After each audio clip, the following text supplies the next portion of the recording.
I want to thank you for tuning in. This is the Buchanan Report for March 25th, 2010.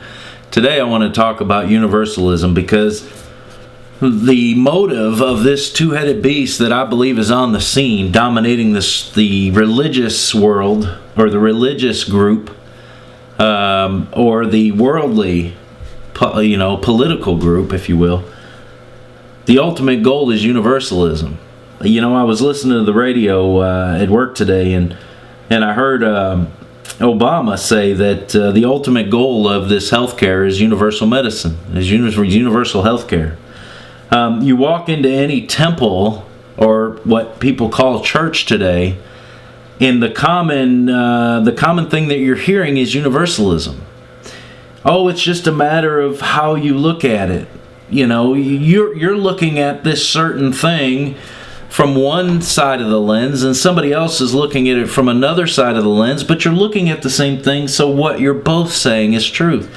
So I can say that Christ is the only way to heaven. There is no other way. And that, in this universal mentality, is merely my point of view looking at it from a certain angle. But somebody else can look at it from another angle and say that Allah is the only way to heaven. And they will be correct too. Or they will be supposedly speaking truth too. There is no ultimate truth in universalism.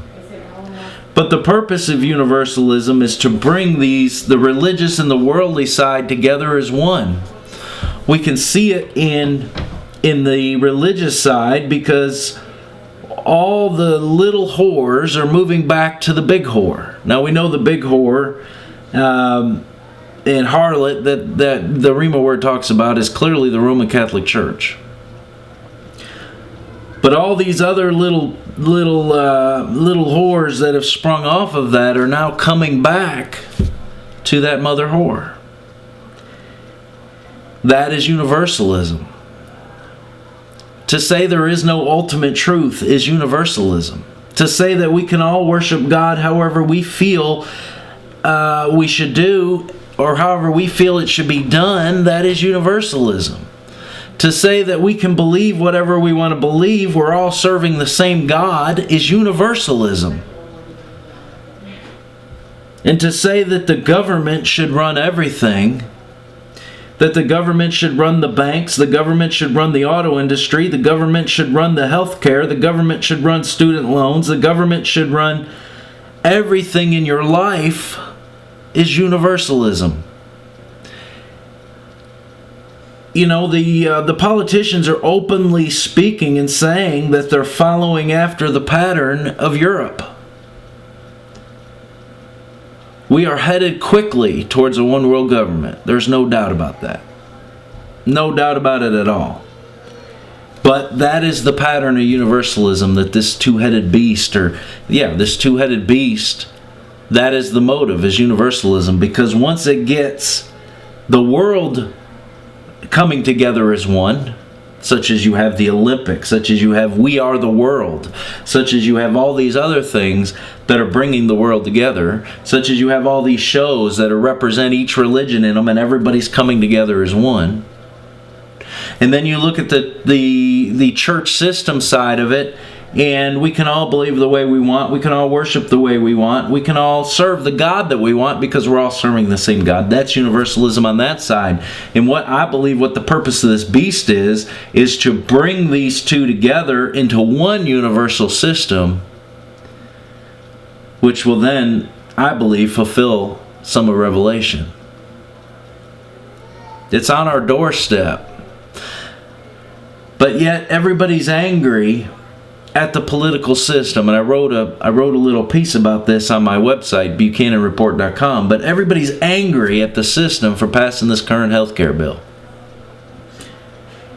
And that's fine. Anger is justified. I mean, they shove this stuff down the American people's throat, so I can understand that. But at the same time, when Bush was in office for 8 years, he took away more rights than any president in U.S. history. With the Patriot Act and the wiretapping and warrantless searches, more rights were stripped from the American people than any president in U.S. history. The question I have today is with whom do we war? Bush is a pawn. Obama's a pawn. Pelosi's a pawn. They're all pawns. The church system, the pastors, the priests and the popes, they're all pawns. They're all pawns to be used to reach an agenda that Satan has.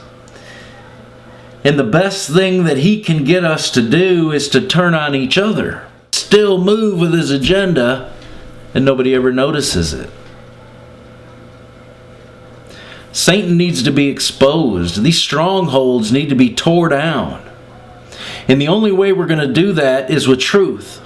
And the truth of the matter is, we don't war against flesh and blood, but principalities and the powers of darkness.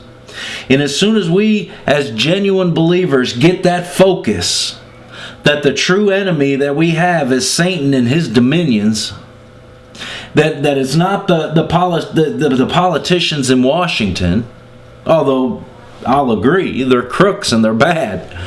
That's not the enemy.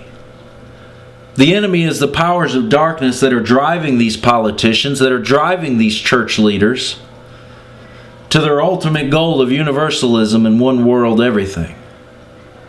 If we can realize the true enemy that we face, it's then that we can tear down the strongholds. It's then that we can bum rush the enemy's camp. And it's then that we can make an impact for the cause of Christ, being led by Christ, against the agenda of Satan. Universalism is not a good thing. No matter how many whistles and bells you put on it, it's not a good thing. Because when universalism comes together, the true, genuine believers in Jesus Christ will stand out like a sore thumb. Think about that. God is in control. Keep your head up. The Lord is leading the way. All we need to do is continue and follow after Him. And don't think that we won't be persecuted, because we will be persecuted for His name's sake. Look what He went through for us. Till next time, to the genuine born-again believers in Jesus Christ, God bless.